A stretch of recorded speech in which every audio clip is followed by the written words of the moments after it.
All right, ladies and gentlemen, and welcome to another great episode of Black Geek Energy. Today, I am thrilled to introduce a powerhouse in the world of children's media and voiceover production.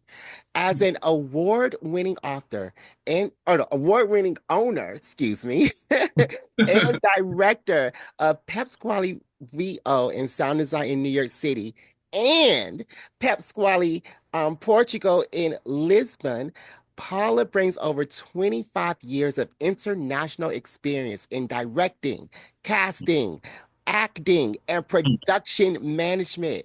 Her Hmm. visionary work has not only earned her 11 Parents' Choice Awards, but also helped her projects amass over, okay, get this, 1 billion views on YouTube. From managing multinational production teams to pioneering diverse storytelling in children's content, Paula's impact on the industry is undeniable. Please, everybody, join me in welcoming the incredible, the livacious Paula Gammon Wilson to Black Geek Energy. Woo! Hey, well, Jared, one question. Spell Wow. vivacious. What does that mean? Look, I use Google to help me look up these words. That intro was wow. Okay. Thank y'all. Thank you. I'm still processing. Thank you. That was lovely. Thank you. Paula, No, glad to you, have you. Yeah.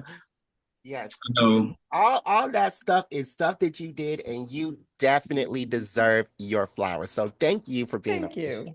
I appreciate it very much. What great. can I answer for you, lovely people? What can So we generally how we like to start, because a lot of times when we have guests on, it's maybe my first time meeting them, Jared's really plugged in, and it's our audience first time getting to know you. So maybe like just like a little background, a little getting to know you segment. So like I don't know, like the typical things like where are you from? How did you get to where you are? Okay, the Cliff Notes version of my life.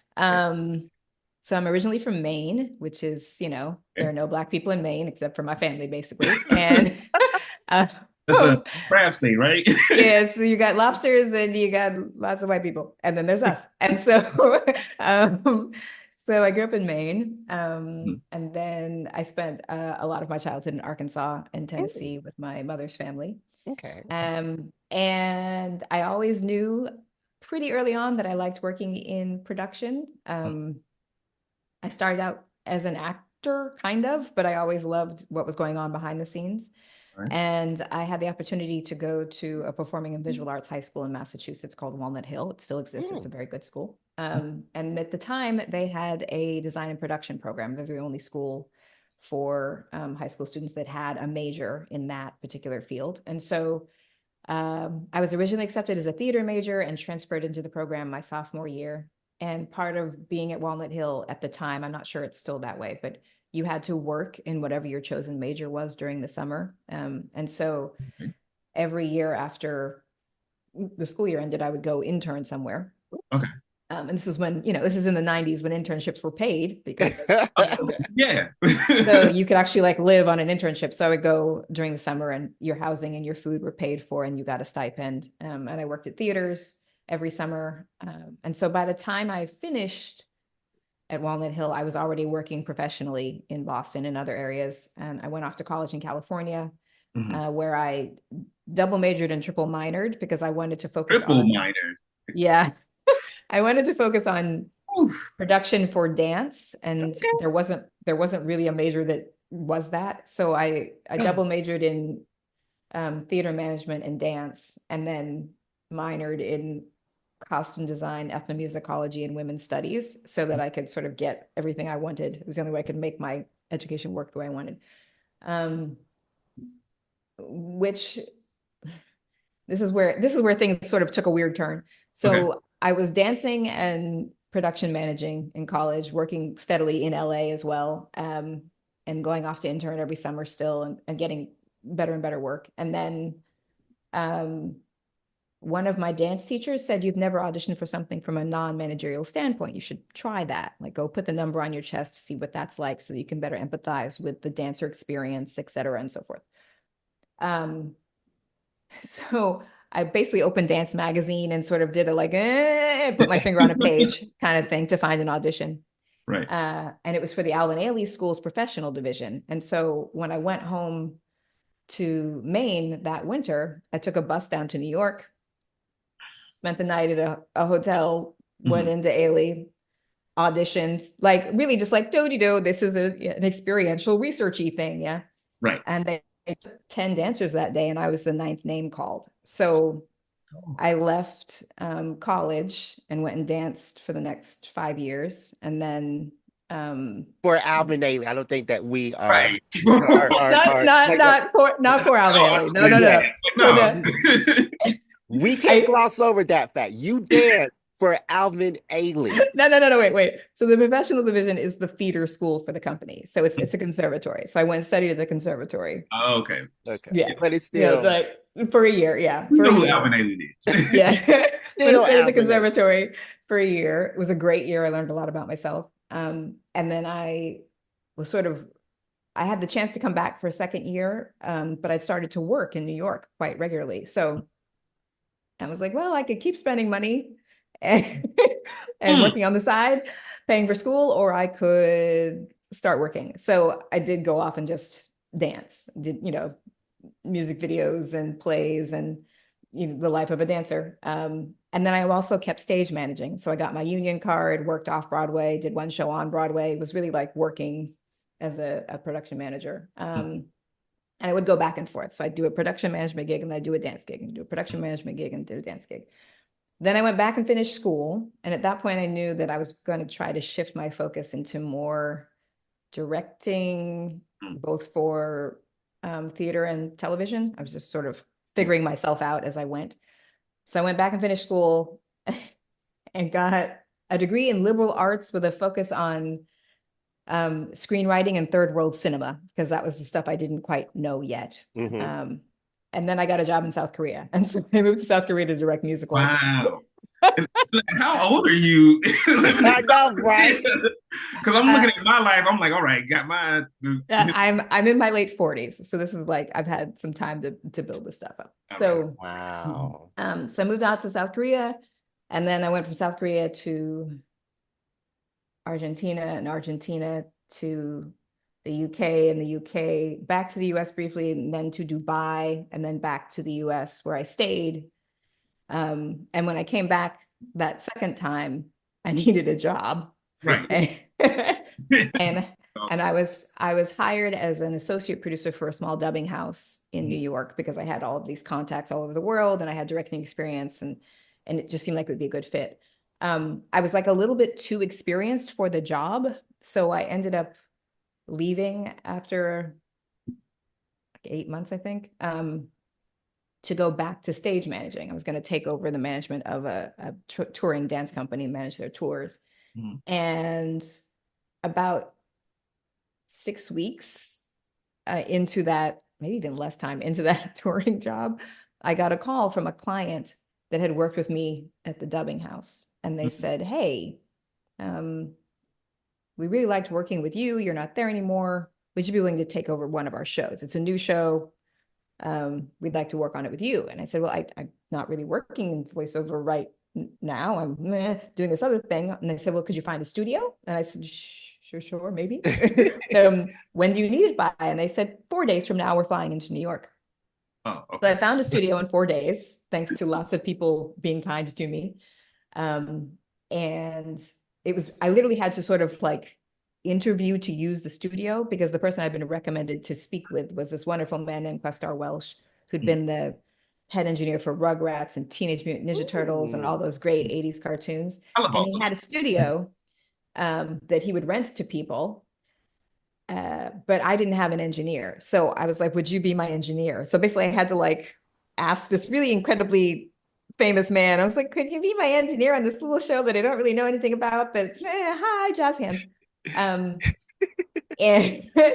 and he was very kind, and he was like, yeah, kid, you seem nice. That was literally kind of how the conversation went. And I did that show with him in 2014. And then I got another show, and then I got another show, and then I got another show. And by 2016, it was apparent that my little company was actually going somewhere. And by 2017, I was the only person he was recording with because he couldn't take on any more work. I had too many shows. And then I started bringing on new engineers. Huh.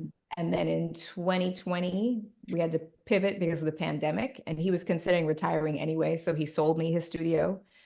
Um, and then in 2020, it's also when I opened my office here in Lisbon because I was traveling back and forth for dance, Okay. actually. And since I had so many European clients, it actually became easier for me to direct from here in Europe. And so I was just going back and forth between the two studios. And then I chose to stay here more full time. So I'm talking to you from Portugal. And I still have my studio in New York, and I have the studio here. And now I have, gosh, it's been 10 years. I have uh, 4 engineers that I work with regularly, one primarily. And then sometimes I bring Questar back just because it's nice to have him around. And then I have 8 writers because we dub into English, Spanish, French, German, Finnish, Turkish, Portuguese, and Japanese. Okay, the resume is long. Yeah. And then there's myself. And then I have a couple of composers that we job in when we have um, time and the need. But yeah, that's us. That's what we're doing. So we're That's busy. amazing. Yeah. Very So I it's cool. want to yeah. apologize. I didn't mean to ask your age. I just like you're in South Korea. You said like being in South Korea in high school or right out of college. I was like that would be amazing. I would like to go to South Yeah. Korea. But I was right after college. But yeah, that's amazing. So you've been a dancer and now you're a dancer, director, engineer, voice actor now. Kind of, yeah. Like I primarily direct Okay. and engineer sometimes. The nice thing about sort of being where I am in my career is that I have other people that engineer Mhm. for me. I really can just focus on the directing because if I had to do both now, I would be exhausted because I jump from show to show all day long. Um, and and I also have different people editing for me because I might have a show that's based in Asia or a show that's based in Vancouver or a show that's based in here in Portugal. And so I'm directing across the time zones, but my team can work on their time zones, you know? Okay. So I'm the only one that has to be tired. But if I was having to like engineer and I would fall apart since I am jumping across multiple projects usually.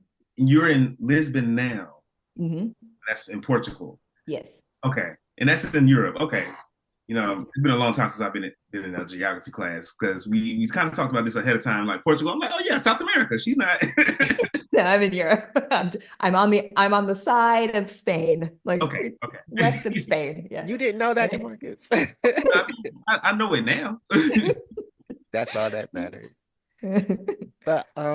But yeah, you have a very impressive resume. When I was doing my research, I didn't even see anything about dance in there. And I helped out with our small dance team in college, so I feel like I'm Yay! tapped in on that world. Nice, But nice. yeah, that is extremely impressive. That just adds another layer to all the cool stuff that you got going on. But Paula, at this point in the show, we like to uh, do our put you on segment, and that gives us an opportunity to let our listeners know of one thing in media like podcasting, books, TV, movies, anything in media that we found really enjoyable this or really fun recently that they want to put our listeners onto.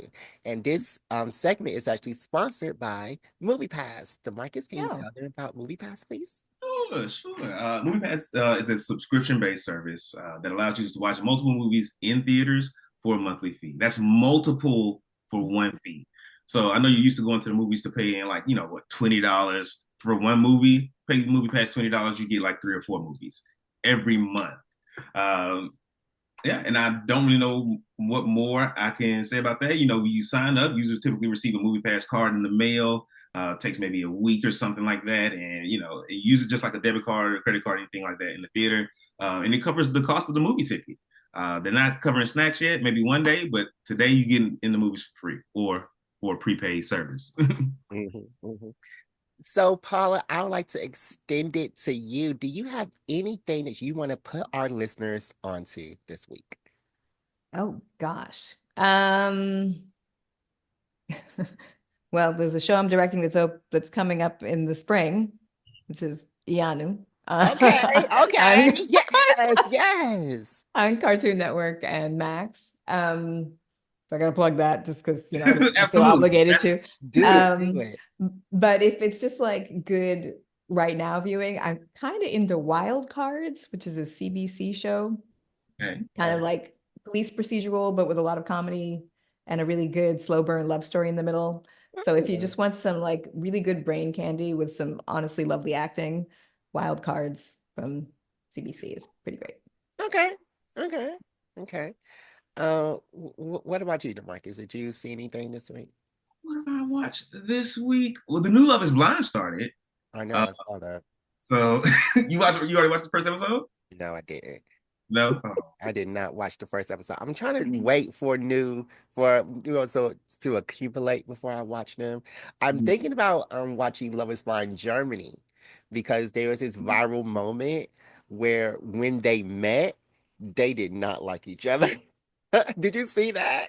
I heard about it. Yes. When they met, they were just like, hi. And they were like hugging really awkwardly. So I may watch the Germany one and then watch season 8 of Love is Blind. But There yeah. have been 8 seasons of that show. Oh Lord. I remember watching the first season, like, oh, this is amazing. And now I'm like, I still got to see it, but I just, it's just so overdone.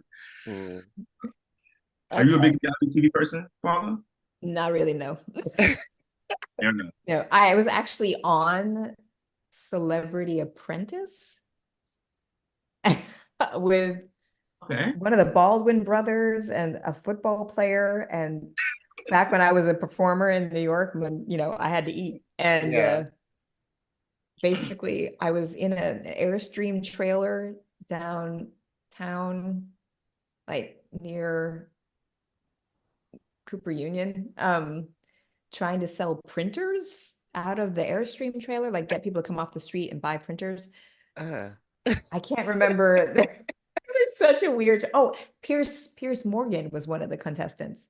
I had to, oh, yeah. I just spent all day with the Baldwin brother whose name I can't remember, and the football player whose name I can't remember, though he was very nice. And okay. Pierce Morgan. And I remember Pierce Morgan because he paid me by handing me literally a roll of $100 bills with a rubber band around them. And I was like, this is not particularly the way I expected to be paid, but it was all non-union. It was like super, super sketchy. Yeah. Wow. Wow. But what can you Wow. expect? So yeah, that was my experience with reality shows. And after that, I was like, I'm not gonna. This is so no, I'm not a particular. I haven't really liked the reality shows since The Real World, the original Real World, which aired when Oh. I was 92. Got Mm. the yeah. So I just oh my God, I was just entering high school. Mm. It was like a big deal. It was a big Yeah. deal. Yeah. But So you just watched the first season? yeah, after that, I was like, it wasn't real after that. The first Real World really did feel like just some camera people trying to figure out what to do with these poor people who were wandering around New York trying to find themselves. Mhm. It really felt raw and just like you were a fly on the wall, kind of. And it wasn't all edited and pretty, and they had failures, and there weren't any manufactured fights. If people were fighting, it was because they were actually just fighting, Yeah. like the way you do with your roommates. Um, it felt like the real world. And then after that, it was pretty much downhill. Yeah. Yeah. Formulated. Yeah. Hmm. Yeah, what you gonna put us on to? Oh, me, I saw Captain America fights the president, and it Brave was New World. a Brave New World.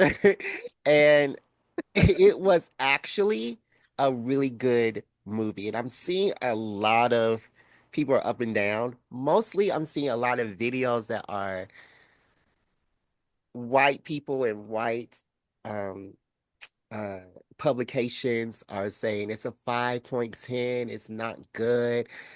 Everybody else is loving it. Everybody else is I loved it. I mean, I love all the Marvel movies. It's really in my top 5 or maybe even top 3. It That was a very, very, very good movie, and I don't know what these people are talking about. It was high extremely good. praise. Mm.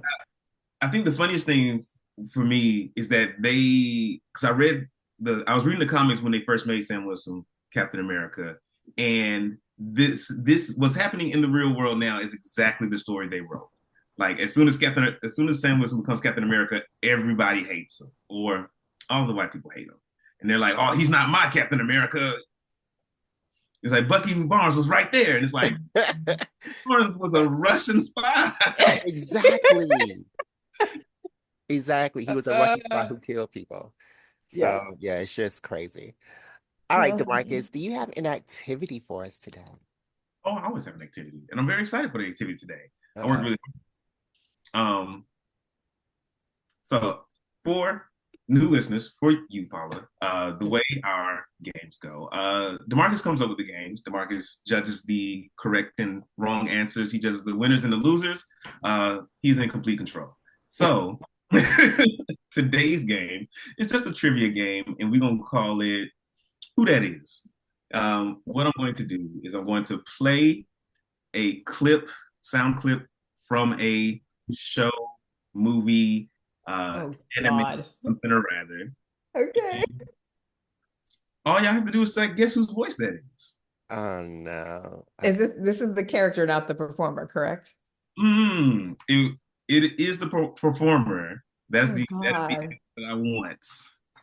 I don't DeMarcus, watch you have to television, do y'all, because I make it. So when I get free time, I read. So I'm feeling like this is gonna be rough. I'm DeMarcus, sorry, you have to y'all. do the character. You can't do the act. Yeah, yeah. So well, some of these, the character like says their name or says someone's name. Well, Okay.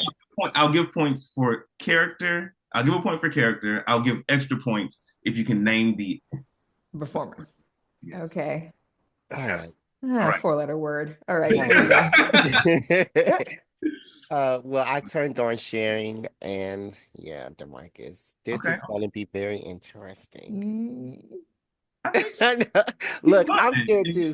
We always do these things, and they're usually skewered so that I will lose them and so that I can be embarrassed. You So know, really don't feel any type of way because he makes these to embarrass me because I used to beat him all the time at Yu-Gi-Oh! that's not the And case. this is his this is get back. So okay. so don't be Oh scared at all. God. No, Oh God. this what he just said is a lot of lies mixed with half truths. Anyway, I don't want to lose my geek cred because I don't know these. I'm sorry, I just read a lot. If you want to talk about fantasy novels, I'm on it. But And I'll give lots of hints. I'll give lots of hints. Okay, okay. just pull up my things here. I'm gonna have to share my sound. Mm-mm-mm. Share sound. All right. You guys may have to like look at yourselves for a second. Okay. It's All definitely right. screen sharing. Yeah. So we're gonna see your file names if they're Yeah, like that's why, I got two screens. I got to do them on. okay. Oh, okay. Okay. Okay. Okay. Cool beans. All right, all right. Let's see. Games next. All right, are we ready? How we want to do it, Jerry? You just want to shout out the answer, or We can do. I do one and Paula does one. okay, great. I'm thinking of a number between 1 and 10. I'm gonna say 7. Okay. I'll go 4. All right, the number is 1. Paula, you going first. Oh Jerry. God. All right. Here is number 1. Just let me know if you can hear it. You know, the thing about good food, it brings folks together from all walks of life. It warms them right up and it puts little smiles on their faces. Oh God. I can play it Uh, again. I can give uh, it. It was a black guy, wasn't it? I mean, absolutely. well, Okay. it sounds like Terrence Howard, but I don't That's know. correct. I don't even Okay, hear great. it's Terrence Howard. Okay, great. How did you do What was that? that? What was that See? from? The Princess and the Frog. Terrence Howard is Oh, James, yeah. Iyana's dad. Oh I've my actually, God. and sadly, I've not seen it because I don't watch cartoons. Like, But you know these people and you know their voices. yeah, I know the voices, yeah, but no, I don't watch. I don't. And I tried to, I just have to get away from cartoons, but I'm not making them. Like, I have to get. yeah, That's so funny. I absolutely understand it. Thank you. But yeah, I try to shoot people. I was like, oh, these are like voices that we definitely know because they're Okay, great. Jared, this was for you. And this is so funny because this is both of us have said this is our favorite show. Superstition and the sword ruled. It was a time of darkness. It was a world of fear. It was the age of gargoyles. Well, that's Gargoyles, and that was Keith David speaking. Okay, see, easy peasy. So Famous last No, words. Keith Famous last David. words, Marcus. Famous last words. You yeah, just gotta give it a warm up. This we next not one, know Keith David.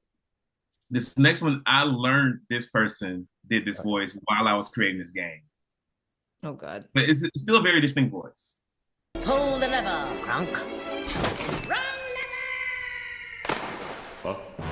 Why do we even have that lever? Who is I know that? that one. Oh, four-letter word. You can say it. This is an adults podcast. Why do we even have who is I that? can give you the movie that'll. Okay. No. She won't know the movie. Let me give you a hint. She also played Catwoman when that's Adam Halle West Berry? was when Adam West was Batman. Oh, Eartha Kitt. Yes, that is correct. That was Eartha Kitt as Yzma Yeah. from this new groove. Yes, I was okay. As soon as you I knew that. You Well, knew thank you it. for the hint. You Yeah, knew because it. I was like, why do I know her voice? Anyway, well, that's like half a point, like a point at. But That's the full point. You got it. You got a hint. You got the answer, the full answer. Man, thank you. yeah, these are some pretty distinct voices. Like we know Yeah, from like other things, like her, like Eartha Kitt. I've heard her in a lot of other stuff. yeah, I was yeah, like, yeah. wait, that was her? That was great. All right. Number 4, Jerry. This was for you. Uh-oh. Look inside yourself, Simba. You are more than what you have become. You must take your place. James Earl Jones. Is correct. I was really on the fence about this one between doing the Darth Vader clip and Yeah. Okay, this isn't so bad. This is right. Fun and easy. Back to you. Number 5. Okay. Your pain is the breaking of the shell that encloses your understanding. It is the bitter potion by which the physician within you heals your sick self. Oh, four-letter word. Sorry. I hate it when I know and I don't know. Yeah, like if you had it not been a question, you'd been able to say it. Yeah. Mm. I'm like Rolodexing every black in my head. I'm like, no, it's not her. Let me see. This is making me so mad. She is a black actress. Yeah, Black I actress know. royalty. Everything. So I can give you the show. Embarrassing. It's from the Boondocks, and this person is both main characters. Oh, I'm like really losing my black card right now. It's not Cree Summer. It is what main characters in the Boondocks? Oh my God, I should know. Oh, can I give a hint? Go ahead. Yeah. She was also in 227.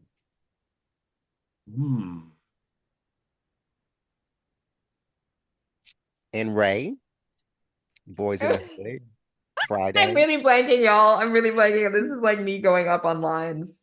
Just tell me I'm losing this one. That one was Regina King. Oh, fuck me. I know that. You do. All right. I knew that. Yeah, I mean, I feel like we know all these ones. The next one is actually a little hard, Jared. Okay. Oh man. This person has I'm played. mad about that.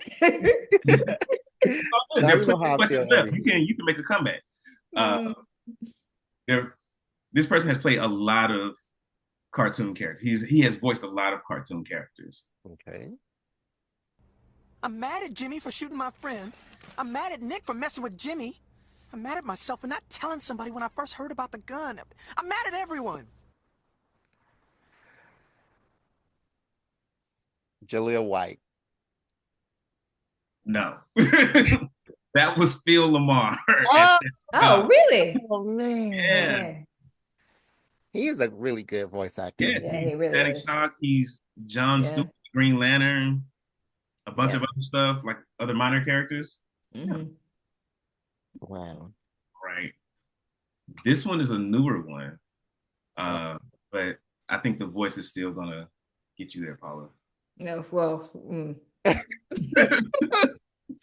I'm getting progressively less confident. Not the cartoon. Okay. This is the Belle Reeve Non-Human Interment Division. For over 50 years, only those at the uppermost levels of security clearance are aware of its existence.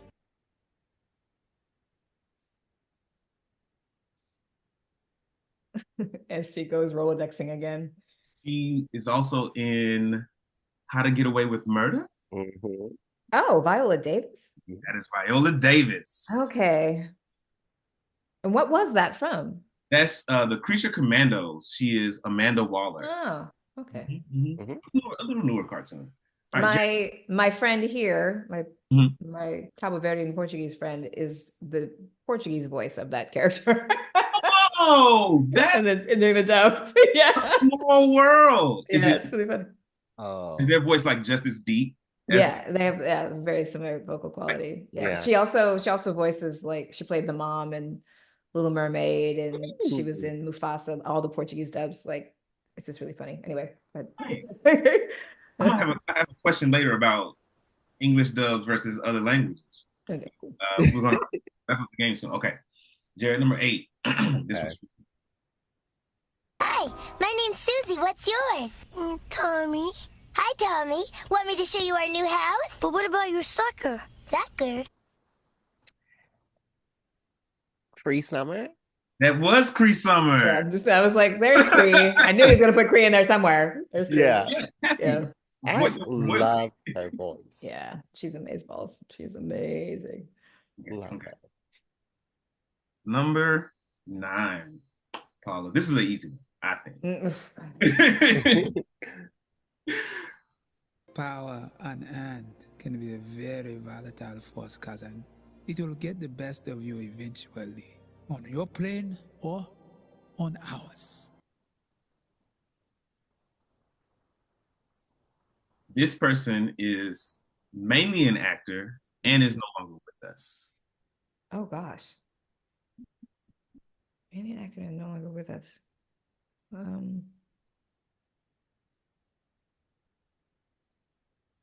He was in the Jesse Robinson movie.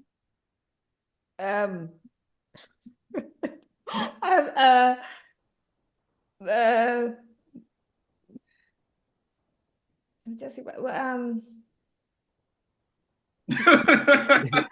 It's always hard to get the names, though. this is so embarrassing because I can see his face. Yeah. Oh my God. Really important actor. Did lots of stuff and then passed away. Very tragically of cancer. And I'm just tell me. Okay. Chadwick Boseman. Yes, I was like Black Panther, and like I was like, I know, and like there's a teacher teaching for my dance program here in March and here in Portugal, and she directed a show with him, and so there's all this footage of him that she sent when he was younger. And anyway, yes, and I was like, I know he died did great work, and then cancer, and then yeah. I definitely give you half a point for that one. You knew who it was, and you just couldn't get the name out. No, because I'm basically panicking. Anyway, your turn, Jared.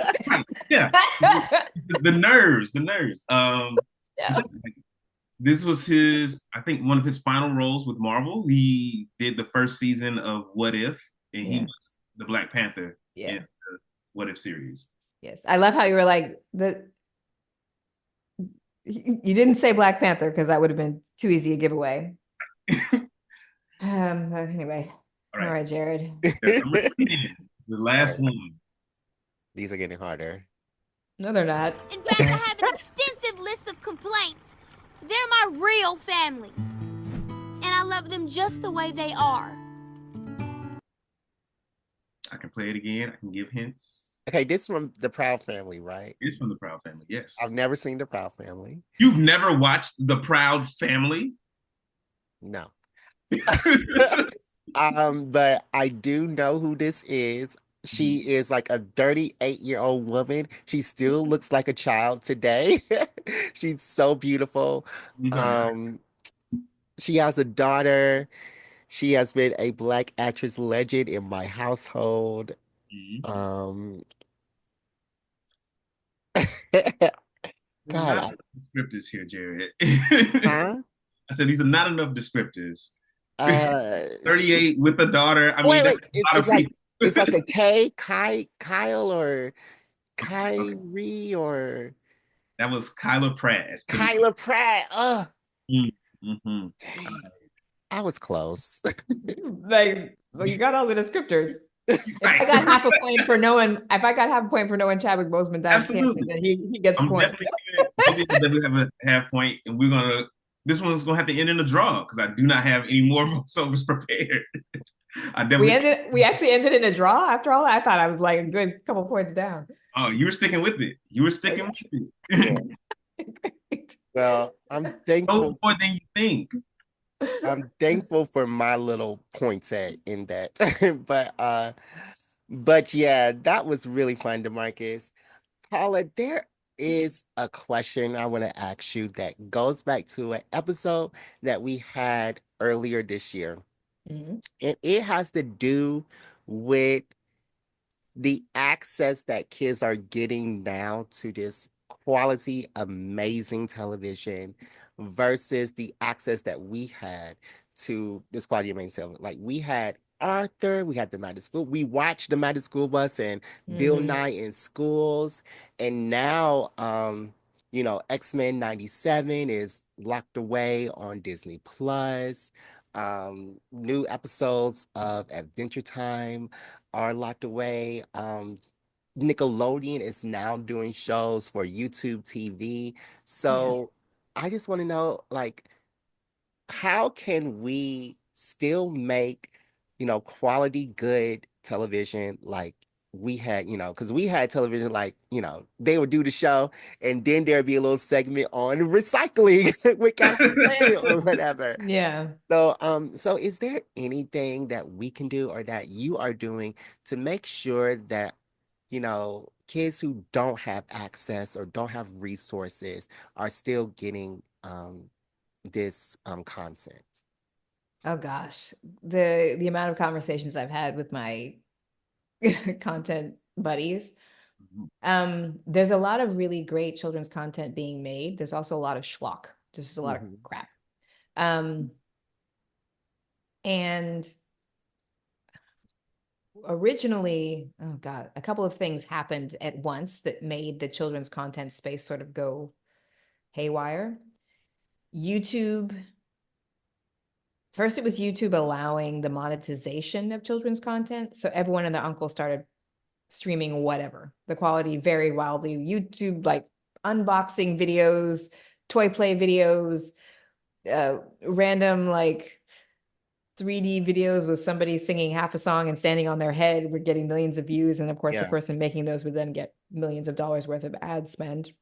So anyone and their uncle started making children's content, and it changed the way broadcasters were positioning their children's content. So things like Sesame Street, 3-2-1 Contact, Bill Nye the Science Guy, those shows suddenly weren't making the kind of visible money that short form, kind of random ass stuff was on YouTube.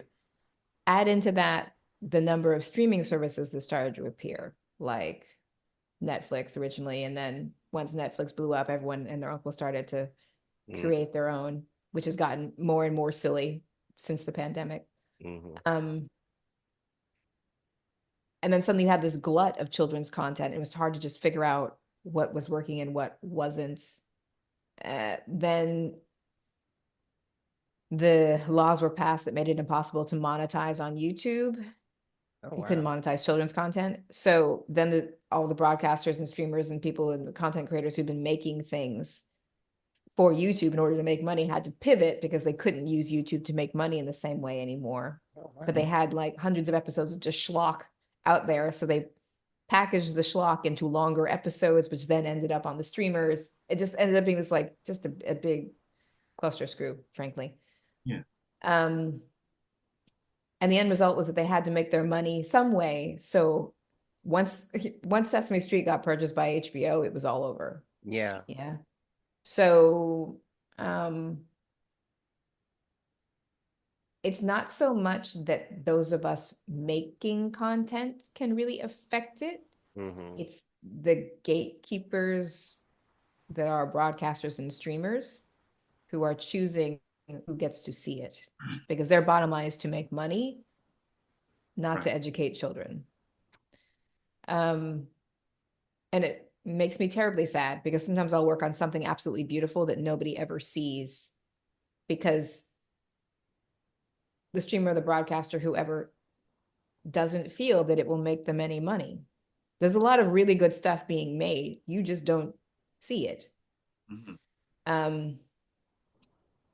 Part of the reason I opened my company here in Europe is that under the European co-system way of funding a project, you're not as beholden to investors as you are under the North American system. Mm. So it might take 8 countries working together and getting tax rebates from their particular home countries, and then just hoping that it all works out, because you really do, you're just kind of on the hook for your portion of the project until you get your rebates. You make the show, you have an investor who's on board, they give you some money up front. Mm. You make the show knowing that a portion of it is going to be paid back by the government, and then you pay the investor back once the show is done, because once you make the show, prove to your government that you did what you said you would, that you stayed within budget, you get your portion back, and then you pay the investor back immediately. So there's less risk capital, basically. And then you have a show that you can sell. And it's your job to just convince people that they want to buy your show. So you've got a completed show that you're trying to get out into the world. Whereas in the North American system, it's often an investor who's heavily involved in the entire process the whole time. And they will say, no, no, no, these kids can't say this. No, no, no, this story can't be told. No, no, no, you have to make this character white instead of black, because they're the money. They're literally the money. Mm-hmm. If you don't have them, you don't have a show. And the same happens with broadcasters. You make the show in the US and you really have to like beg, borrow, and steal your way into distribution. Whereas here in Europe, you make a deal with a distributor whose only job is to sell your show for you. Yeah, mm-hmm. But it's because you have a show that's completed and is your creation the way you envisioned it. And it might not have any overarching massive message, but it's coherent, and it's clear that you made something that was your own, kind of. It's like the ownership of it is very different. So there's a lot of really quality stuff being made in Europe that doesn't make it to the US. Like the level of show here is just higher. Canada is also very good about this, but a lot of Canadian shows don't make it to the US. They come to Europe because they're usually Canadian-French co-productions, co-productions between Canada and France. And they'll be localized in Europe for the European market, but not shown in the US. I worked on Caillou for 5 years. Caillou is sort of widely panned in the US. In Europe, it's a different show. It's actually a different show, different scripts, different storylines. Caillou's best friend has 2 moms. He gets scolded, he gets grounded. Like, it's a different show. Yeah. I was gonna say Caillou's menace in the US. Yeah. Different scripts, everything. Yeah. So that boy isn't running everything, not getting in trouble. No, completely different show. And I directed the European version. I directed the English, Spanish, French, German, Finnish, Turkish, Portuguese, and Japanese cast of that show. And we had completely different scripts, different casts, different show. Wow. Because the European market wants different things. Yeah. The kind of quality television we grew up with is still being made here. It's not being made in the US. Or it's being made in Canada and just doesn't come across the border.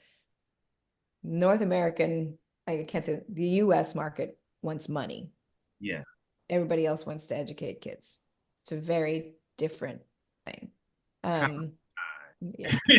Watch these shows in that are being made in Canada, Europe, in these other countries. Do I just get like an illegal VPN, or is there?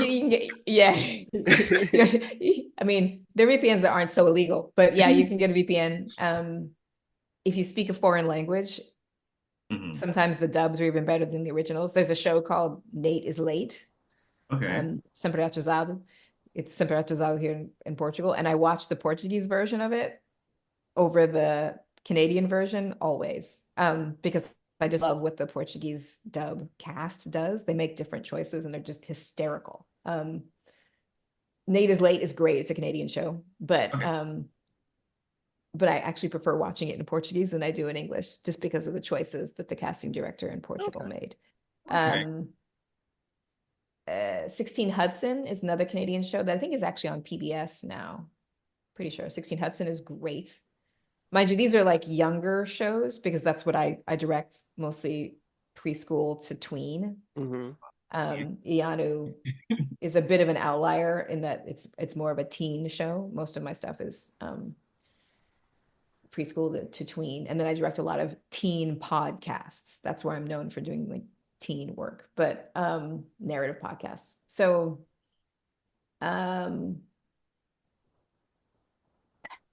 you can, some of them are on, oh, well, you know what? I don't know if they're on US YouTube. They're on European YouTube. The joys of being in the European Union, because I can go watch any of these European cartoons on YouTube, but I don't know if you'll be able to see them. Billy TV, BILLI.TV is a place where you can see stuff from all around the world. Sflix.to is another place. I feel really bad being like, pirate the shit, but pirate the shit. If you can't see a European cartoon in the US, look for it.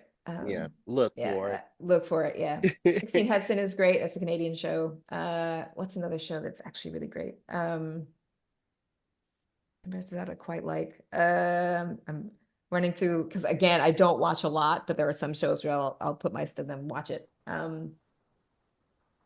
Give me 1 second. I'm gonna look. But yeah, European shows are really great. I know that Black Mirror was European first, and then they brought it over. Ghost, that is now aired on NBC, was European first, then they brought it over. The Accused, which is a great anthology courtroom series, was European first, then they brought it over. So, High Potential was which is, I think, was called Very High Potential or something in French. It was a French show. That was great. I'm trying to think of any other. There's a show it's actually called Auga Seca. Okay. Not Agua Seca, Auga Seca. And it's a Spanish Portuguese co-production. They also speak English and they also speak French. Like, it just sort of cycles through languages. It's a brilliant show, especially first season, just sort of jaw-droppingly good. What is something else I've seen that was if you like K-dramas, love them. It's actually from the early 2000s. It's called Iris. Iris was brilliant. So good. I was glued to Iris when I was living in South Korea. That show was amazeballs. It's hard to find now. We can find it. It was it was like Lee Byung-hun when he was younger, like one of his like really big series. That show was great. And it's not your regular K-drama. It does have a love story in it, but it's like it's kind of like Mission Impossible meets all the good K-drama love stories meets like an espionage series meets like, it's like all the good things, like all the good things. Yeah, I just saw Day of the Jackal, so I'm like itching to get into another something. Yeah, like Iris is great. I'm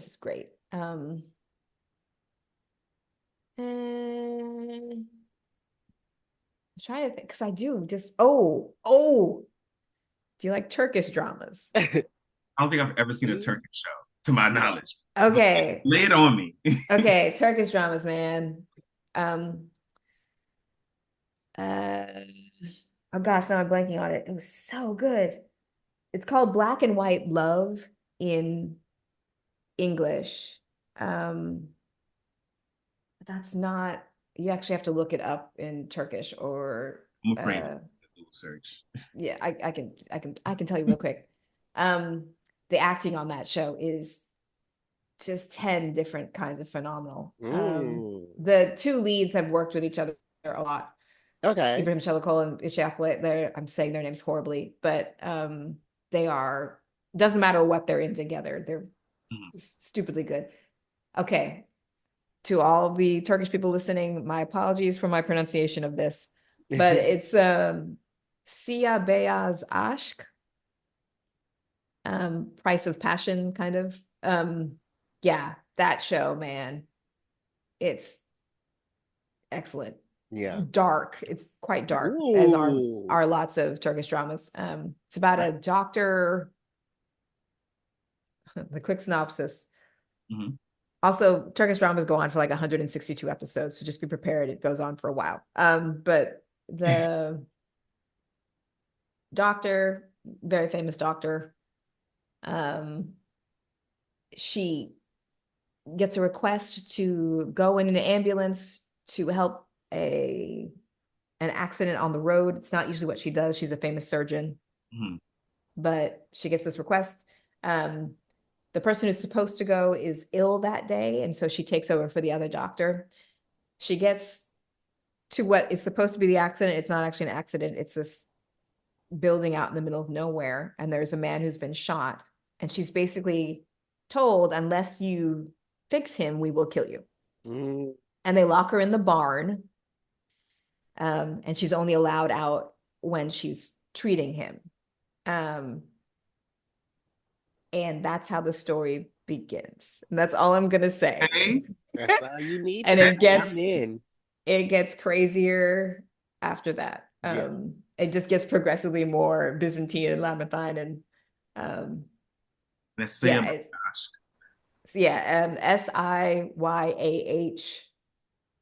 space Bayaz space ASK. Okay. Yeah. I am I'm hooked already. So right. And it's the list. Yes. Different question for you. So since you work between directing all these different kinds of casts, talk to us about like the process of like directing something and getting it recorded in one language and then transferring it over to another. Is there a lot of like, oh, we have to change this bit of the script because this doesn't make sense in this language, or or maybe like the actors have their own opinions about how things should go? So I'll direct what's called the prelay, or the natural pause of the show. So I'll direct it with the original cast. I prefer to ensemble direct. Some voiceover directors like to work with everyone and separately and really like shape the show. I actually like actors to be actors. Not that the other kind of director doesn't, but I really like actors to be able to interact with each other. When you say everyone's like in the same room, like staring at each other in the face and whatnot. Okay. Well, not so much in the same room. That's not particularly necessary, but they are all on the same call, basically. So they can interact with each other. And so I sort of shaped the scene that way rather than shaping every line. And I know from the storyboards or from my conversations with the showrunner that we might need a faster version of this, a shorter version of it, an angrier version. So I'll sort of coach the group into variations on that theme, whatever the scene calls for. We'll do that through the whole show. Okay. It goes off, it gets animated, it comes back to me for ADR. That's when we put in the things like, if the script said the character falls down the stairs, we don't know how many steps they're going to hit. We don't know what the impacts are going to be. So once we have the picture back, I go in and I time code all of the places where there's action that needs to be voiced. And I bring the actors back in individually, and we go to, time code 2418, and the character goes, yeah. And we put that in while watching. Then it goes back to the animation team, rinse and repeat till everything's, where we want it. Then if the show does well, and this is the dirty secret about cartoons only make money from the ancillary sales, from merchandising, I knew from that. the backpacks, the t-shirts, The the toys. coloring books, the toys, right? So in order to make as much money as you can from a show, you have to put it in as many markets as possible. That's what licensing deals are for. Yeah. So your show does well in whatever the original language was. Everyone in Timbuktu loves it. Okay, so now we're going to try to get it into Paris, London, Tokyo, and Argentina. Great. So comes back to me and they say, hey, we need to cast in these 5 other languages. And so I cast it again in those 5 other languages. I have a roster of about 200 artists that I work with fairly regularly. Well, there are about 100 that I work with more regularly, and then others that I sort of job in when I need. So I actually have a team, like teams of VO artists in the different languages that I quite like working with. They're all on my internal roster. And then when I can't find something I need, I go wider and do actual casting calls. But I generally do my internal casting calls before I go out to the rest of the world. So I'll cast the show. Producers are happy with all the voices. Great. While I'm casting the show, my writers are also doing what's called flap adaptation. So we have the original picture. Yeah. And so we can't change the animation. The animation is millions of dollars to make. Yeah. Right. So we do a translation of the script, and then we actually have to watch the mouth movement to make it fit. So if my original show was in Korean and the character said, "안녕하세요, 어떻게 지냈어요?" which is hello, how are you? 안녕하세요, 어떻게 지냈어요? It's 12 syllables, basically. Hello, how are you is 5. So then we have to fill that space with, hey, dude, what's up? How you doing today, my friend? To say the same thing, but fill all of the same space. Yeah. Which is why sometimes you see like the subtitles or something and it doesn't match what you're hearing. It's because we've had to make the mouth movement work with what we're saying now. So I was just watching Sakamoto Days, and that's a really good example of where they're like, okay, we just gotta make this fit. Yeah. So we do that across all of the languages, and you run into cultural things that just don't work. Like I was directing an episode of this show where they were talking about, the whole show was about, it was really funny. The whole show was one kid, this particular episode was one kid meeting their new neighbor who was from Spain. And so the character only spoke Spanish. Great. Okay. One character speaks English. The show's in English. The character speaks Spanish. Then they asked me to do the Spanish dub. And so I was like, so what language does the neighbor speak? I was like, no, really, I just pick a language. What would you like the neighbor to speak? And so we ended up just flipping it. So the neighbor spoke English. But that meant changing all of the references too. So instead of talking about Cinco de Mayo or that kind of thing, actually it was because it wasn't Spain, because she was talking about Cinco de Mayo. So it was Latin America. But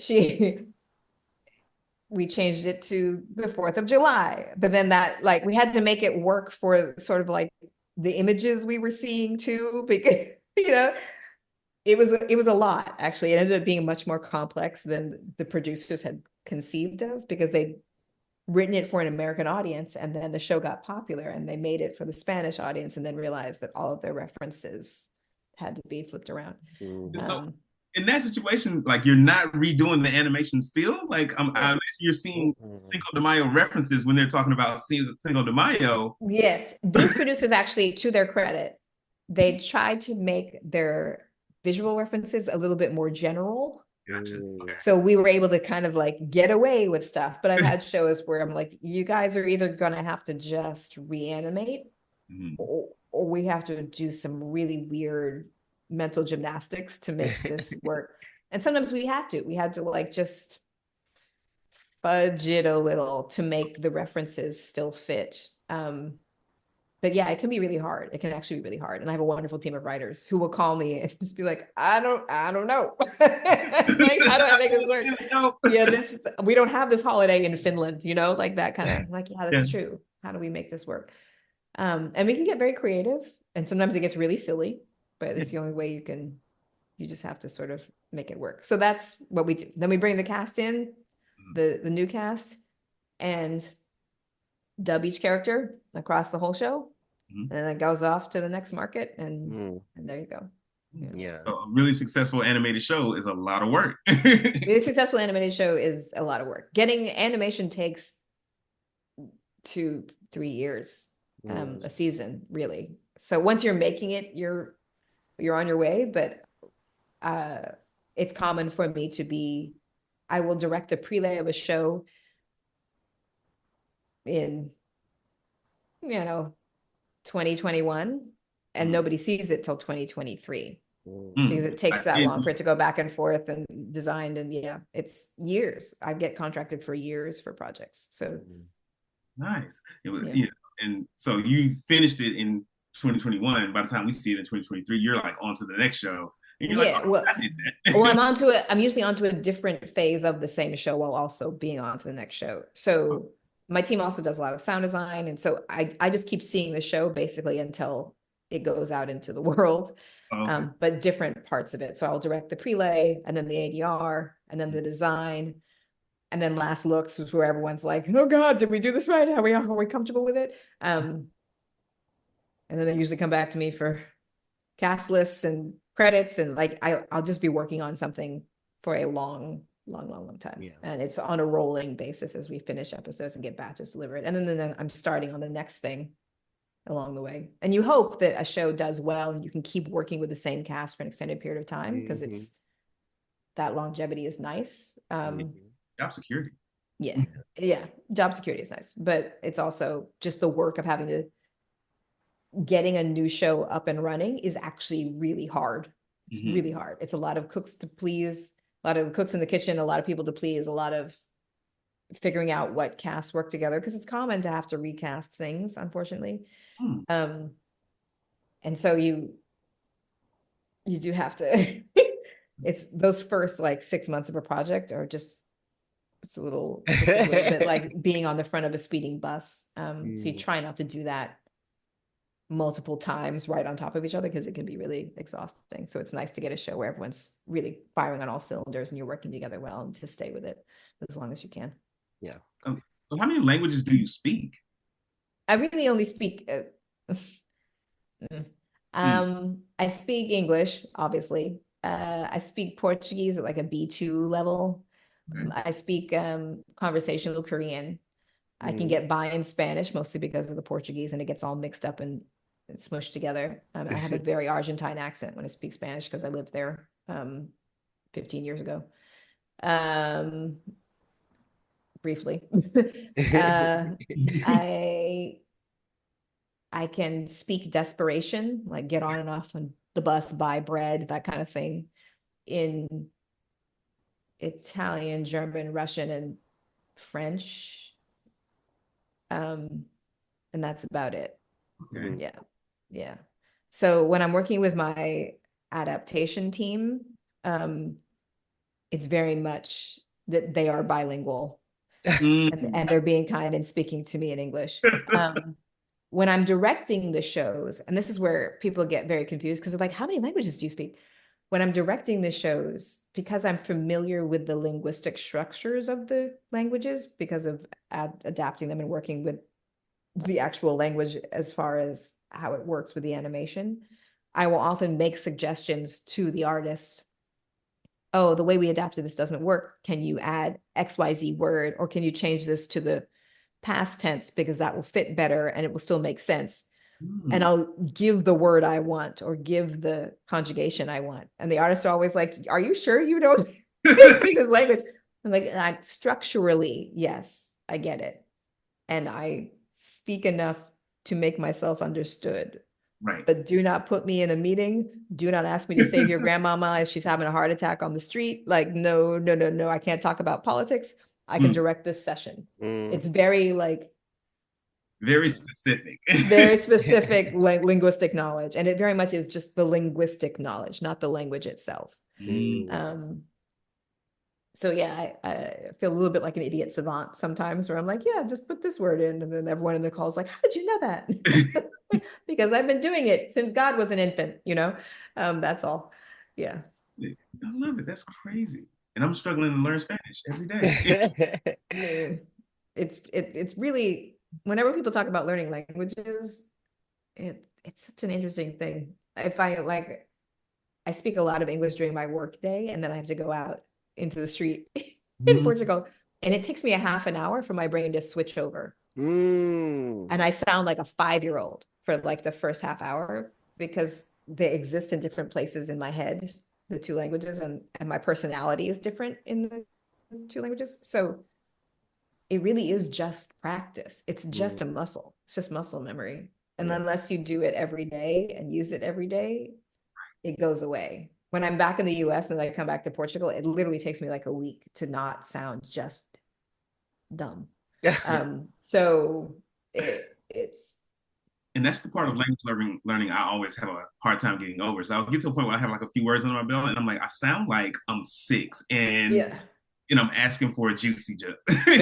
Yeah, you really like, sometimes I'll be in situations where I'm like, I'm sorry, I know my grammar is just awful right now, but can everyone understand what I'm saying? Like when I teach a class, it can be really hard, especially if I'm having to switch back and forth. If I'm in a class where it's both English speakers and Portuguese speakers, which is very common here, I'm switching back and forth. And the first like half an hour of the class, I'm just in a full body sweat, like trying to, it's like, oh God. And then it starts to get easier as my brain sort of remembers. Yeah. But it really is just a muscle. It's just a muscle. Okay. So give yourself the time to work the muscle out. It's just like weight training. It really is. Yeah. Paula, you have a lot of experience in voice acting, like at least a decade. At least a decade. So what are some of the most significant changes that you have seen in the industry? And where do you see the industry going in the future? Right. I'm hoping the fact that my stomach is growling is not being picked up by my mic. Oh, I'm sorry. It's all right. Okay. So a big thing is the remote way that we all record now. For a long, long time, you went into a studio, there were a million executives on the other side of the glass. It was a very personal thing. Like even with my company up until about 2018, everything was in my studio. Like you came to the studio in Lower Manhattan and you did everything there. I did have some remote performers, but not many. Pandemic forced us to go pretty fully remote, which was great in some ways because it allowed me to expand my roster. Because there were lovely actors that I'd always wanted to work with, but I wanted them in my studio. And then once I realized I don't really have to be that slavishly attached to them coming to my studio, it allowed me to expand my roster. And I actually really like that. I like that I can now cast anyone pretty much anywhere and work with them anywhere. Some of it's great. Some of it's not. It does make sometimes my editing work harder. I do have to do, I don't know if all studios do this. I prefer it. I do a lot of prep before the show starts so that I'm certain that the audio I'm getting from the actors and the audio I'm streaming to my team is good. And so sometimes that means renting equipment for the artist and sending it. Sometimes that means helping them build a home studio. Sometimes that means I do lots of checks. Like I will get on multiple calls with multiple studios prior to actually recording before the producers are there, before there are any execs, because I want to make sure that what I'm hearing in their space is of a quality that I want my name attached to. Yeah. So it's discovering that, and this actually happened, it's discovering that the mosque near the actor's house can be picked up on the mic. So knowing that we can't record at 1 at sundown at the different times at the mosque, mosques. So, it's that kind of stuff I have to plan for. So in that way, it's harder. But in other ways, it's opened up doors and and my ability to reach voiceover artists that I wouldn't otherwise have access to. So it's a double-edged sword. As far as what's happening in the industry right now, it's in a lot of flux because lots of people want to use AI, which is like nails on the chalkboard of my soul. And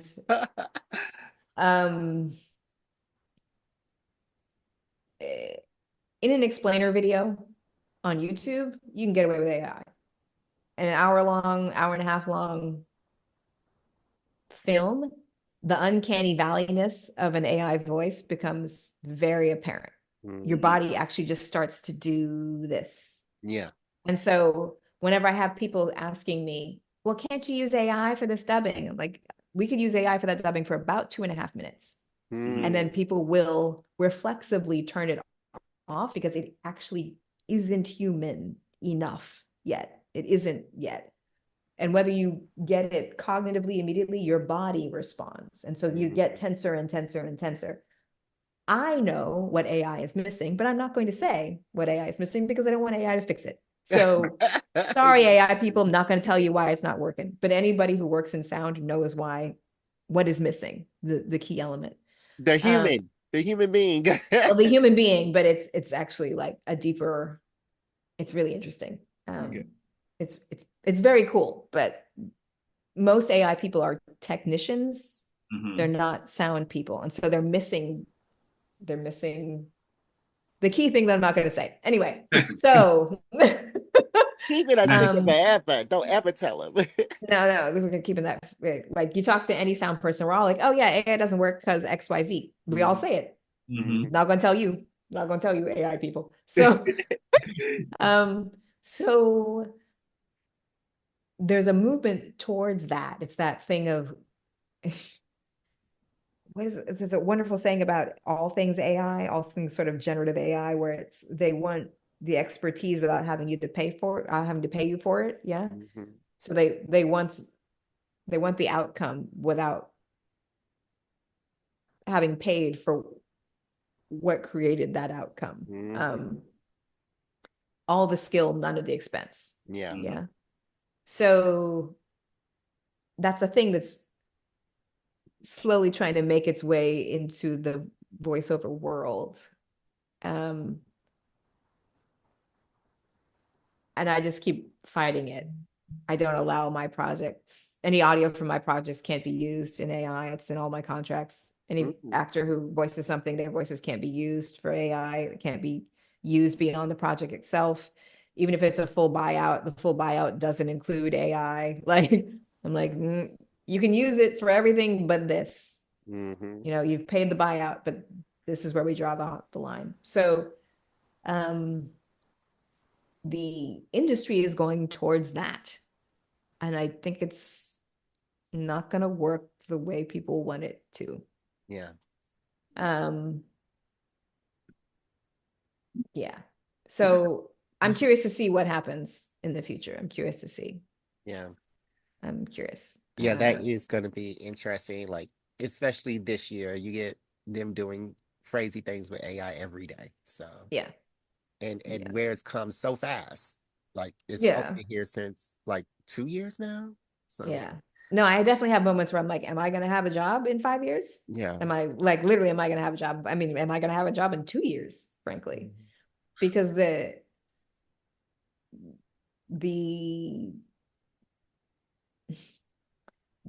pushback against AI has to come from the consumer. It can't come from us that make stuff.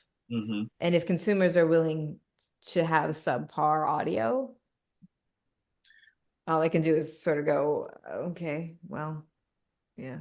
Which has never been, at least for me, like whenever, you have a great video, the audio scratches one time, turn it off. Yeah. I mean, for some people, yeah, but then you see all the stuff on YouTube and half of it, you're like, and that stuff has millions of views. So, I can only hope that people are discerning, but not everyone is. Just hope YouTube expectations on YouTube. Right, exactly. Yeah. So, Paula, I have one final question before we move into our quick fire question segment. I just want to know, what were some of the challenges you had with bringing Iyanu to the screen? Because you are doing a fully African superhero, or I'm guessing superhero from the trailers. I know you spoke about what the um, executives want to see and how they Mhm. are. I just want to know that how did you how or if you had to fight, how hard you had to fight to get your unique vision across and get it funded and everything. Well, I am for Iyanu, I am the casting director and the voiceover director and the sound design, kind of the Mm, audio producer. I have a sound design team working under me. Um, Primarily the wonderful Roger Middenway, whose work is excellent. But Roy Coupe, the series creator of both the Iyanu graphic novel comic book series and the show, was the person responsible for getting this past everybody. okay. He he's amazing, amazing. Like I cannot say enough good things about that man. He's exactly the kind of showrunner you want as a voiceover director. Super collaborative, really communicative, really clear about what he wants. Um, the show was really hard to make because first it was finding all the artists I needed. I had a lot of auditions. I think it was 1,600 people auditioned for originally 8 roles. And it was just a lot to get through. And then Nigeria, where most of the actors were based, doesn't have the strongest infrastructure as far as internet and that sort of things goes, and electricity in some places. So it was renting generators, it was finding studios, it was teaching people how to use their equipment. It was just a lot of upkeep that I hadn't expected to have to do just to get the show off the ground. And then it was a Cartoon Network, Max. Lion Forge is the primary producer of it. Lion Forge has been wonderful about really championing it and keeping it intact. And it was the last of the shows on Max's roster just before the Warner Brothers merger. Yeah. And so that merger was quite fraught. It was quite difficult. And so we had different producers, different managing directors, all this stuff constantly. And so it was every time a new producer came on, they wanted to sort of put their stamp on it. And so the creative would change, and like it just got really hard to know who we were trying to please because the people up top were different. And kudos to Roy for sticking to his guns and just sort of maintaining the course. I was shielded from a lot of that by him. Yeah. And then once things sort of settled down and the team at Lion Forge and the team at WBD Max got ironed out, things got a lot easier. But there was a real period of just like, I don't know who these notes are going to. I don't know who's giving me notes. I don't know what this is. Oh, you want to cast that? Okay. Oh, there's a new character. I didn't know that, like where it was really just like, but it was because so many people were changing and so many decisions were having to be made sort of on the fly. Not all shows are like that. It just happened to be that we were caught in the middle of a really large merger with a lot of moving pieces. So I can't really speak to the process of getting it off the ground because I was brought in after it was already greenlit. Oh, nice. And the project was difficult only because the top brass kept changing. And it sort of fell to Roy and all of his fabulousness to keep it going. Actually, Roy and Brandon Easton, who was the head writer, they really like I can't imagine they went through because so many changes, so many upper management changes kept happening. And they had to really sort of dig in, I think, and make sure it stayed the course. Roy and I had lots of really, really interesting discussions about keeping the show Nigerian. It is an all African cast. What's that? They wanted to change it? Not so much change it in that we didn't ask anyone to make their accent more palatable for an English speaking audience. Yeah. And there are ways that phrases are said, like the emphasis is on slightly different syllables in Nigerian English, in Nigerian English than American or Canadian English. And so there were moments where I would get notes where, why is this person saying it that way? Like, well, in Nigerian English, you would put the emphasis here. You wouldn't put it here. Right. And sometimes I would direct an episode or direct a scene, and then I would say, okay, everyone do your American read. There was this kind of running joke, and they would shift where the emphasis was for everything. And after about the fourth or fifth episode, I started to be like, oh my God. Every time I heard the American read, because it sort of stripped the show of its energy a little bit. It was so middle American and so very exactly what you hear every Saturday morning. Yeah. You know? And I was like, wow, it just lost all of its power. Yeah. It was like getting cut off at the knees, but I had to have that version because sometimes the execs would be like, we literally cannot understand what's going on unless you change what's happening here. So we had to sometimes lose the battle to win the war, but far less than I expected, to their credit, far less than I expected. There were a couple of funny times when a character would speak in Yoruba and I'd get a note, can't understand this. I'm like, you aren't supposed to. They're not speaking English. You know? Good. Get it right. Yeah, like they're speaking Igbo right now. Of course you can't understand it. So yeah, those were, I think I got less pushback than I could have, but it was largely because Roy was so good about negotiating which things to fight for and which things to let go. And occasionally he and I would disagree really wholeheartedly. And we would have to sort of duke it out because I was really passionate about the characters and making sure their arc was a certain way and that we played their full story.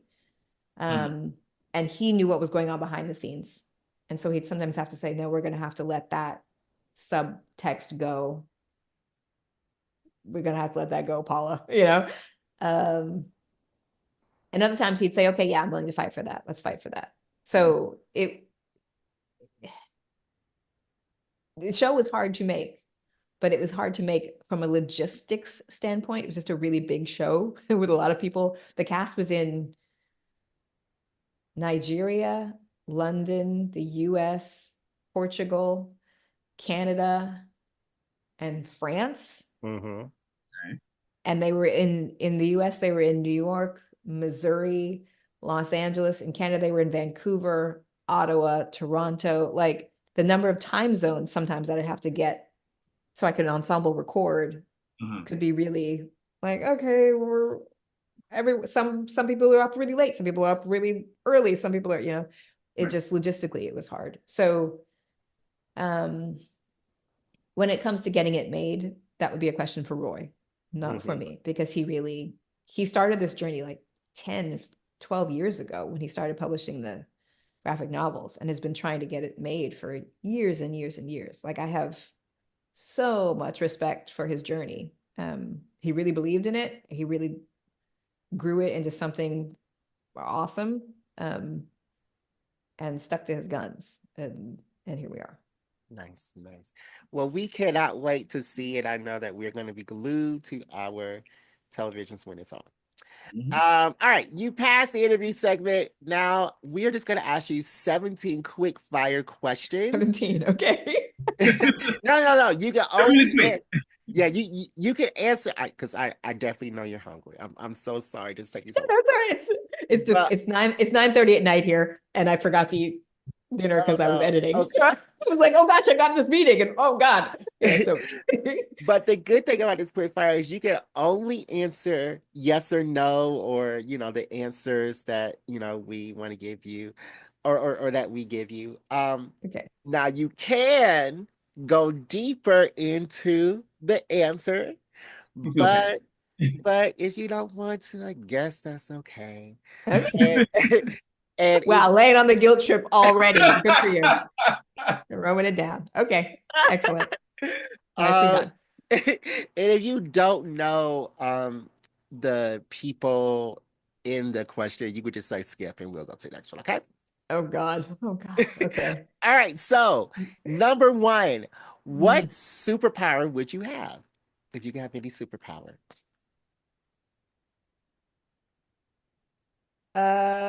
Any superpower? Mm. The ability to solve people's the ability to augment people's sense of self-worth with a hug. Ooh, Oh, that's a good one. yeah, We have never heard that question answered that way. yeah, Well, okay. yeah. Yeah, we usually get a lot of men in here. They're like super strength. Super speed. No, I want people to feel better about themselves after having been in my presence, basically. That is great. That is great. Well, thank you. Okay, Professor X or Magneto? Whose side are you on? Oh, Magneto. Sorry. Yeah, that's correct. That's correct. Favorite dance scene in a movie? Oh. Um. Okay. Well, because I mean the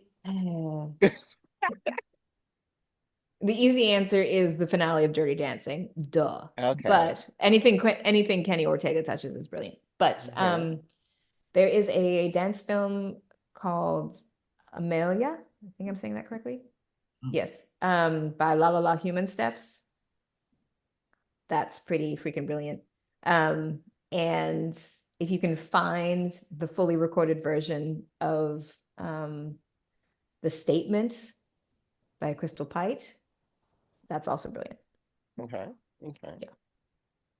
I hope I'm saying Crystal's name right. Is it Crystal Pite or Crystal Pizza?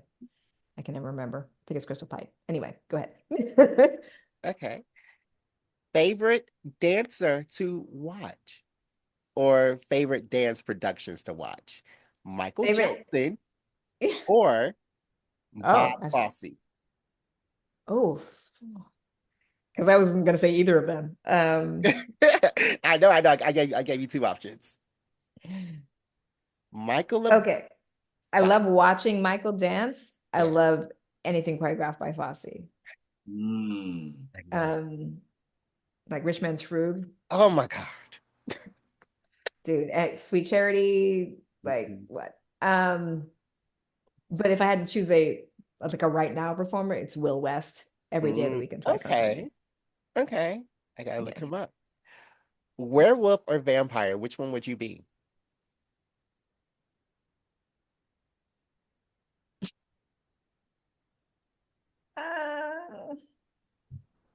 This is I think I'm a little closer to the land farm girl, so I go werewolf. Okay. Giving out hugs and changing how you feel about yourself. Yeah. Star Trek or Star Wars? Oh, Star Trek. Yes. Yeah. Star Trek any day of the week and twice on Sunday. Yeah. Yes. Living single or Martin? Living single. AKA Friends before Friends took everything. Yeah, living single. We don't talk about the other show. Yeah. I don't know if you watched the Avatar. Did you watch the Avatar? Not the big things. I've seen scenes, but I've never watched the full series. Again, because I can't do it. Right? Like, also, I get really annoyed. When I'm watching anything visual with sound. When there's something like a character sits down on a couch and you hear the couch make a noise, but it's a leather couch sound, and what you're seeing is a cloth couch. Or a door closes and it's the wrong type of locking mechanism for what I'm seeing on screen. Like, I get it's actually hard for me to watch television. That's pretty detailed. Yeah, it's actually hard. Does that happen often? I mean, every program has gaps. Uh, Sometimes with animation, folks can be lazy, and I get really annoyed. Or like if there's a series, like this was something that Iyanu, the team at Iyanu, got really.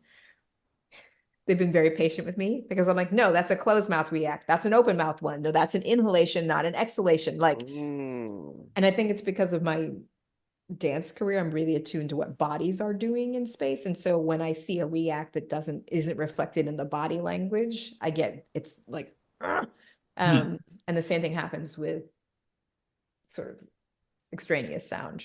I'm very aware of it. Okay.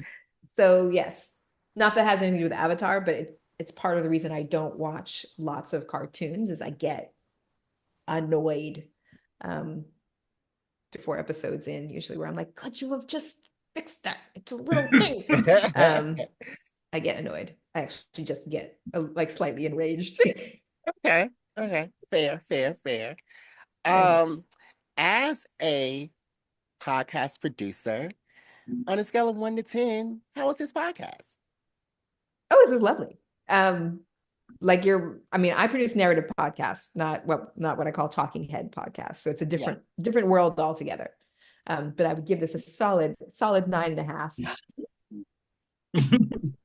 Just because y'all are lovely. I'm not giving it a 10 because all of the questions made me seem like I have no clue. But yes, a solid 9.5. Okay. That's I thought we were a 6 or something. No. Y'all are lovely. Favorite kids TV show when you were a child? Oh, Reading Rainbow.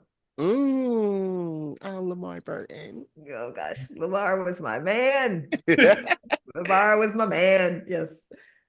What was your last concert? What was my last concert? Sigur Rós at Madison Square Garden. Oh. Okay. Yeah. Okay. What is the best kids TV show to watch for an adult? Oh. Well, Bluey, again, I like Sempre Atrasado. Nate is late. What is another one that I quite like? Bluey is so good. Yeah. Oh. Another kids show that's fun. I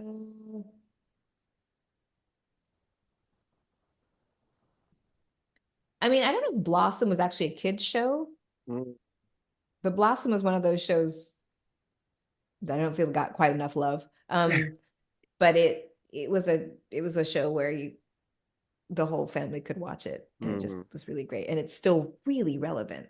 Like I watched a rerun of it recently. I was like, oh my God, I forgot how great this show was because it's so very much what it is to be an 11, 12, 13-year-old girl. Still, like it was actually pretty great. So Okay. What is your favorite adult cartoon? Like Family Guy? Oh, I really loved Arcane. Oh. I love that.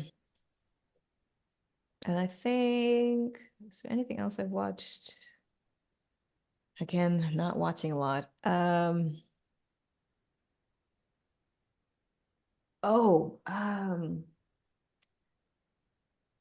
It came out in 2017. Angelina Jolie produced it. It was a feature film, not a television show. Gonna look it up. It's been a long time since I've cried that hard at a cartoon. Let me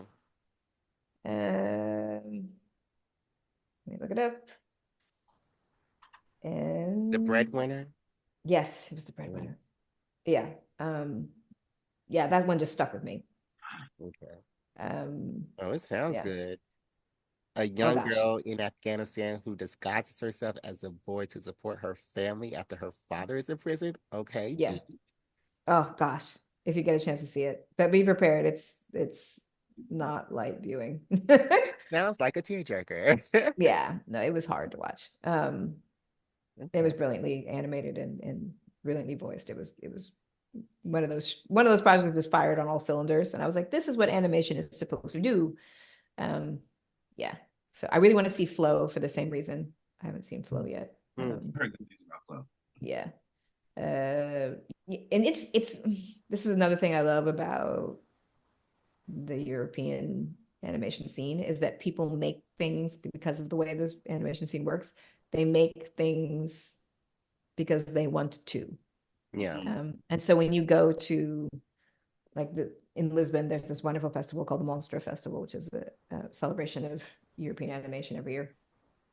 And they have 3 nights where they just run stuff for hours. Like you can buy a ticket and just sit in the theater and watch like 25 shorts and 4 features. And it's like,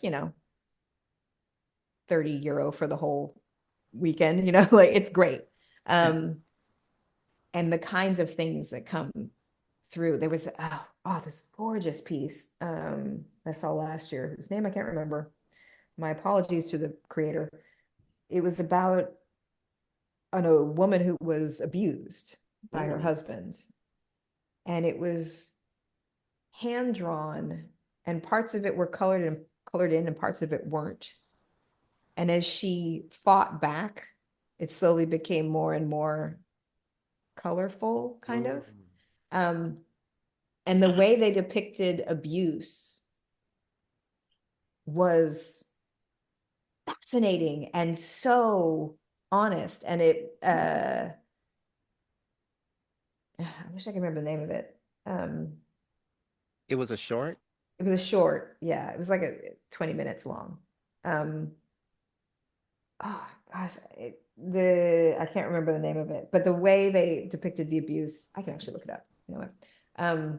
Was the most honest depiction of abuse I think I've ever seen, and it was done very simply and elegantly. And I was like, I wish every child, I wish this was shown in classrooms, in spaces for people in recovery, for victims of abuse, so they can recognize what it is, because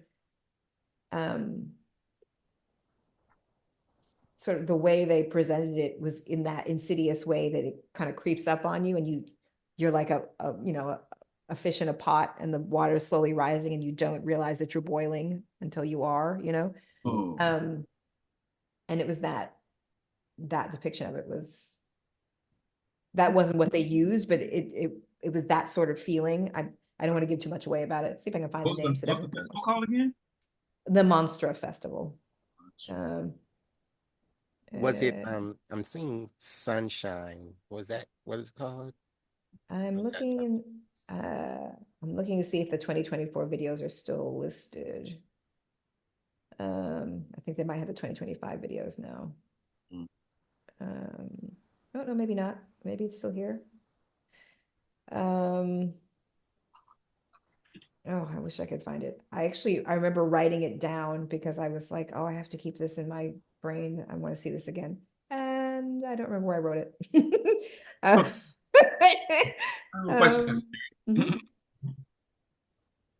What is that? Hear it?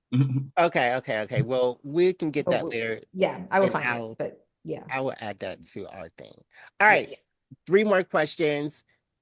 I think you already answered this, but who is your favorite current dancer? That's Will West. Okay, Will West. Yes. Favorite Black superhero? Oh, Blade. Blade, okay. Ooh, okay. Yeah. Who is your favorite Black character whose skin is not black? That's a great way to ask it. That's very clear. Yeah. What? Like, I said Panthro. And I said Skeeter. I know we had a guest on who said Sonic because of Jaleel White. Mm. Yeah. Am I allowed to say something outside of animation? Yes. There's a book called Larissa. Okay. And if you look up Larissa, it has on the cover a sort of white girl with long brown hair and big boobs. It's a sci-fi novel. And you start reading it, and about 15 pages in, you realize it's hard SF about a Black woman. Oh, wow. And it's brilliant. And I don't know what happens between the author writing it and the publishers publishing it. But it always sort of broke my heart that in order to get it sold, that author agreed to that cover, because it's brilliant. It's actually brilliant. Let me see if I can find the book again. But I remember reading it. I like picked it up at a like a secondhand bookshop. There's a science fiction novel, and that halfway into the first chapter, I was like, wait, this character's Black. Wait, what? This is awesome. I was so excited. I think I was like 14 or 15 when I read it. Yes, Larissa by Emily Davenport. Nice. Yeah, and it's okay. So it was published in 93. So I was reading it in high school. Yeah. And I just remember loving it, and being thoroughly confused as to why, who that person is on the cover. Yeah, I was like, wait, what is this? And it was a really great book. So yeah. Okay. Final question. Who is your favorite rapper turned actor?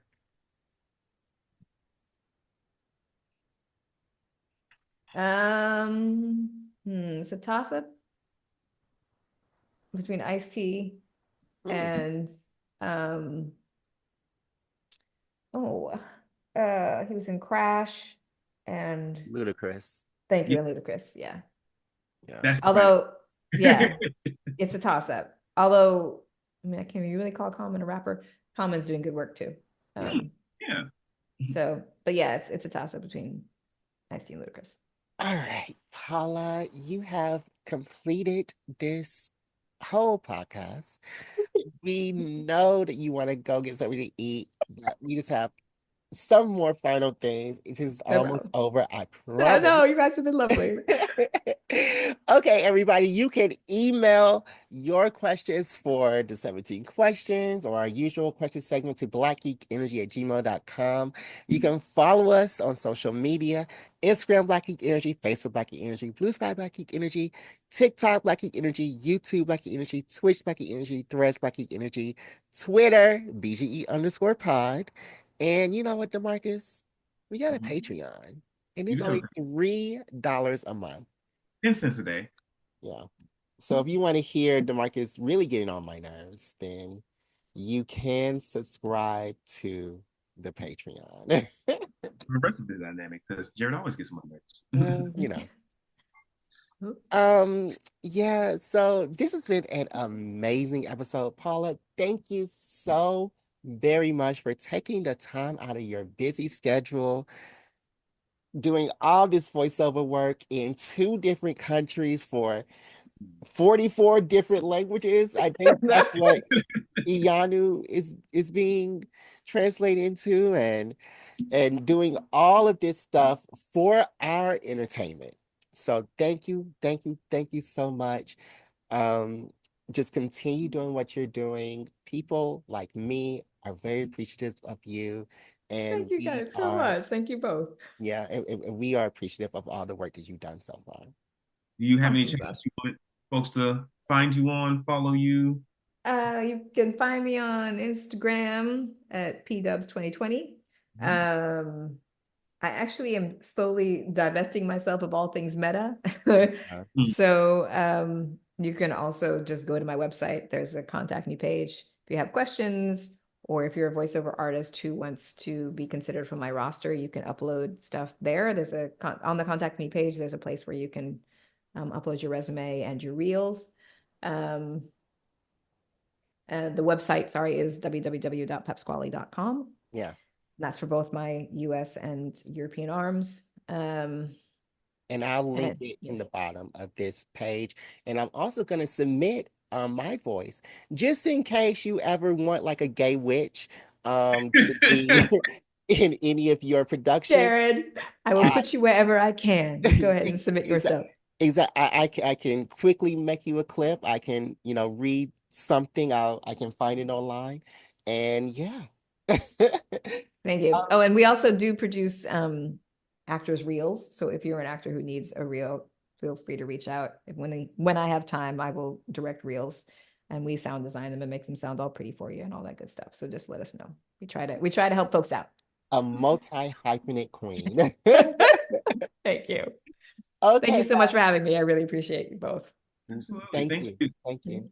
And thank y'all for listening to Black Geek Energy. Be out.